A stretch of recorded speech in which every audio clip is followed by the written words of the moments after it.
Devon Aoki, the 5'5" of fashion royalty. She's not just pretty, she's a full-on cultural reset. She didn't just fit into fashion, she flipped the script, broke the mold, and made it hers. At 16, she was already replacing Naomi Campbell as the face of Versace.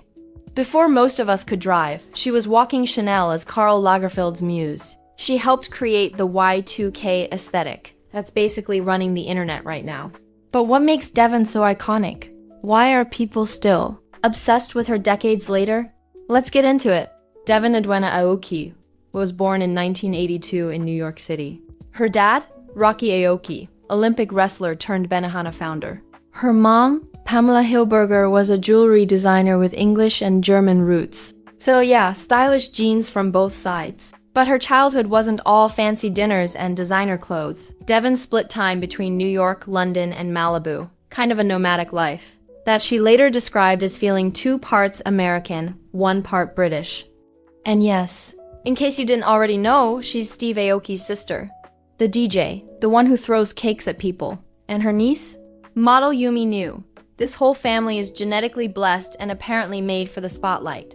But Devon wasn't one of those kids dreaming of runways or red carpets. She was deep into punk rock and hanging backstage at rancid shows. By age 13, that's actually how her modeling journey started. A photographer spotted her and asked to shoot her for Interview magazine. Her response? Only if you introduce me to the Ramones. And yes, it worked. She got the shoot and met her punk idols. Around that same time, her godmother introduced her to Kate Moss. Casual, right? Kate saw the potential and connected her with Storm Model Management. Boom! Career launched. By 14, Devon was already shooting with Visionaire, styled by legends like Nick Knight. One of her earliest standout moments? A 1997 shoot for Alexander McQueen. That photo still lives rent-free in the fashion world's brain. The same year she appeared in Primal Scream's Kowalski music video with Kate Moss, which she later called a warm-up for Too Fast, Too Furious. Basically, she was a full-on icon before most people even hit high school. Her runway debut? Balenciaga and Comme des Garçons in 1997, but it was 1998 that changed everything. During a casting, Karl Lagerfeld spotted her and saw something no one else did.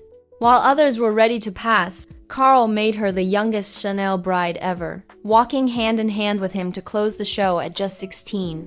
All this while she was still in 11th grade. Her words? Fashion is cool, and school is cool. Legend behavior.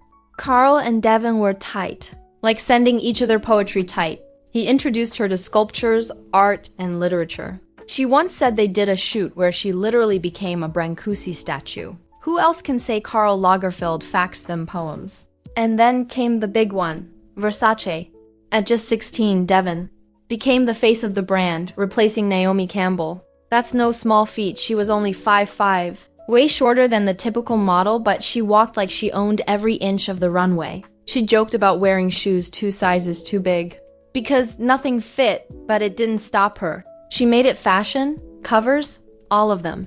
Vogue, Harper's Bazaar, ID, Numero V magazine. Her face was everywhere. She had this unique beauty, freckled, soft, slightly alien. Something totally different from the usual 90s supermodel look. And she knew it. "I'm not stereotypically beautiful," she once said. And that's exactly why designers loved her. She could morph into anything.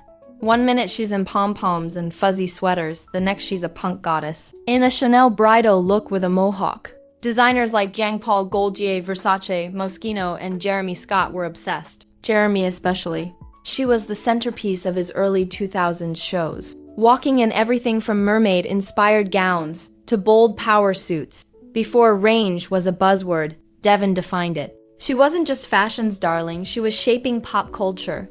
Her off-duty style? Vintage streetwear meets high fashion. Think baby tees, low-rise jeans, butterfly clips. TikTok is still trying to copy it. Then came her film era. In 2003, Devon showed up in Too Fast, Too Furious as Suki, the ultimate pink leather-wearing, fast-driving queen. And fun fact, she didn't even know how to drive at the time. She learned stunt driving on set. That's how unbothered she was. Rihanna even recreated that look for her Fenty Beauty campaign years later. That's how iconic it was. She kept the momentum going. DEBS in 2004, where she played the effortlessly cool French girl. Sin City in 2005 as Maiho. Doa.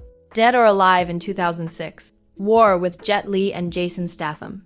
And Mutant Chronicles. In 2008, she even popped up on TV in Entourage and House MD. And yes, she was in Fergie's MILF video and BTS and Steve Aoki's Wasted on Me.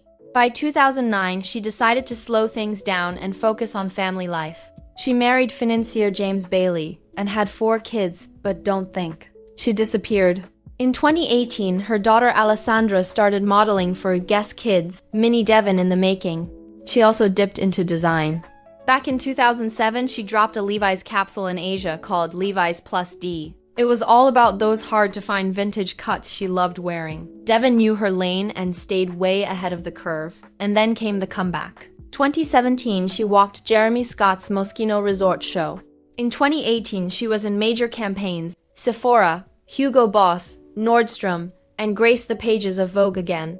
Then, in 2023, she made her Met Gala debut. So why does Devon Aoki still matter? Because she never fit in, and that's what made her unforgettable. She paved the way for models who weren't tall enough, who didn't look like everyone else, who weren't standard. Her look, her vibe, her everything, it's timeless. She became the blueprint for the alternative beauty the fashion world finally started to embrace. And for the record, she's not some Nepo baby story. She was emancipated from her dad at 14. She made it on her own. In her own words, people like to think I'm financially dependent on my dad, but I've been emancipated since I was 14, period. Devon Aoki didn't just show up and play the part. She changed the part completely.